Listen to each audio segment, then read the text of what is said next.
আপনি দেখেন জুলাই মাসে গত বছরের জুলাই মাসে অগাস্টের যে আন্দোলন সেই আন্দোলনটা যদি খুব আইন মেনে হতো তাহলে তো আন্দোলনই হতো না।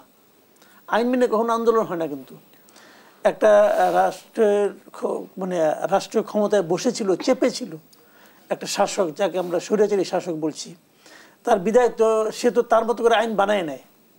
সেই আইন মানলে তো তাকে আপনি সরাতে পারবেন না। কিন্তু আইন তো ভাঙা হয়েছে। এখন এটা মনে করেন আজকের থেকে 15 বছর 20 বছর পরে যদি কেউ এসে জিজ্ঞাসা করে তুমি যখন আইন ভাঙলা কেন, তোমার কারণে ওই লোকটা মরলো কেন, এখন ওইটা যে ওই সময়ের জন্য প্রয়োজন ছিল এ ধরনের তো একটা স্বীকৃতি প্রয়োজন আছে। না হলে এই লোকগুলো কি করবে? এই লোকগুলি একটা অনিরাপত্তা, এক ধরনের আতঙ্ক নিয়ে থাকবে নাকি? কাজে এটা রাষ্ট্রীয় একটা দায়িত্ব।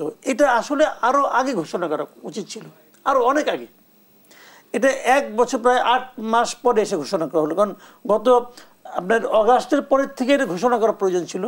তারপরে ছাত্ররা একসময় চাপ দিল যে 31শে আগস্ট তারা ঘোষণা করেই দিবে। তারপরে সরকার তাদেরকে বোঝালো না এখন এইভাবে করো না, আমরা সব দলের সঙ্গে মিলে করব। তারপরে তারা 15 দিন সময় নিল যে আমরা 15 দিনের মধ্যে কাজটা করে ফেলব। এবং আমি যতদূর জানি প্রায় সকল রাজনৈতিক দল তাদের কাছে এটা কপি দেওয়া হয়েছিল। তারা তাদের মতো করে দেখে কেউ মতামত দিয়েছে, কেউ মতামত দেয়নি, যার যার মতো করে তারা দেওয়ার 2 দিন 3 দিনের মধ্যে সব তারা কিন্তু গভর্নমেন্টের কাছে ফেরত দিয়ে দিচ্ছে। এবং আমি মনে করি যেটা তখনই ঘোষণা করা উচিত ছিল। সরকার স্লো গেছে, কেন স্লো গেছে আমি জানি না। 15 দিনের কাজ তারা 8 মাস ধরে করছে। এটা এই সরকারের ক্যারেক্টার, তারা এরকমই করে। একটা নন সিরিয়াস টাইপের গভর্নমেন্ট আমি মনে করি এদেরকে।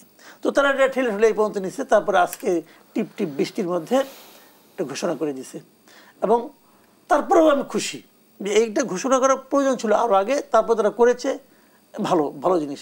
ভেতরে আমি যতটুকু শুনেছি এটা যে এই 8 মাস ধরে যে এত সুন্দর করে গুছিয়ে করছে এরকম মনে হয় নাই।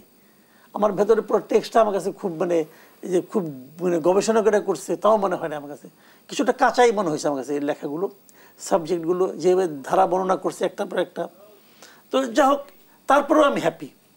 মানে একটা জিনিস তো থাকা দরকার, একটা আইনগত ভিত্তি তো থাকা দরকার। এখন তো আপনি ধরেন ওই সময় হয়তো একজন যে একটা গাড়ি ভাঙছে, এখন ওই গাড়ি ভাঙার অপরাধে আপনি আমাকে ধরতে পারবেন না। সে তোমাকে বলতে পারবে যে ওই সময়টার জন্য এটা প্রয়োজন ছিল, তা না হলে এই সরকারকে আমরা নামাতে পারতাম না, তাই না? সেইভাবে আমি মনে করি এটা ঠিক আছে। এবং এটাকে আমাদের সংবিধান, আগামী যে সংবিধান আসছে সেই সংবিধানে তফসিলে অন্তর্ভুক্ত করা হবে, তফসিল হিসেবে থাকবে সেটা।